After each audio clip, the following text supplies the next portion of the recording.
लागले.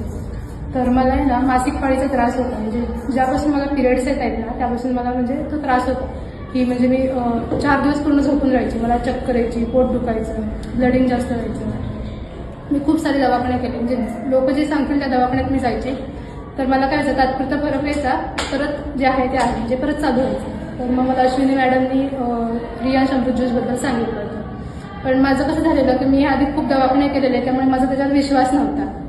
तर मी तेव्हा त्यांना नाही म्हटले, पण मी त्यांचे स्टेटस रोज बघायचे. तर असंच बघता बघता म्हणजे ते रिझल्ट बघायचे. तर मला असं वाटतं एवढ्या लोकांना फरक पडतोय, मग मला का फरक पडणार नाही. म्हणून मग मी त्यांच्याकडनं घेतलं अमृत ज्यूस आणि रियांश अमृत ज्यूस चालू केलं. त्यानंतर लगेच 2 महिन्यातच मला फरक पडला. म्हणजे जे मला चक्कर यायची ना ती थांबली. मी फक्त 1 आजारासाठी घेतलेलं का तर मासिक पाळीचा त्रास होता. पण मी 1 आजारासाठी घेतलं, पण माझे बाकीचे अनेक आजार होते ते पण बरे झाले. रोज सकाळी उठल्यावर मला चक्कर यायची, म्हणजे खूप थकवा यायचा, कोणतीच कामं मी करू शकत नव्हते. पण ते अमृत ज्यूस घ्यायला लागल्यापासून सकाळचा थकवा पण माझा पूर्णपणे गेला. तशीच मला सर्दी असायची रोज सकाळी, शिंका यायच्या उठल्या उठल्या.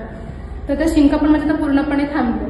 तर हे अमृत ज्यूस आहे ते फक्त 1 आजारावर नाही चालत, तर अनेक आजारांवर चालतं. त्यामुळे जर तुम्हाला कोणताही आजार असेल तर तुम्ही रियांश अमृत ज्यूस घेतलं ते तर तुमच्यासाठी बेस्ट राहील.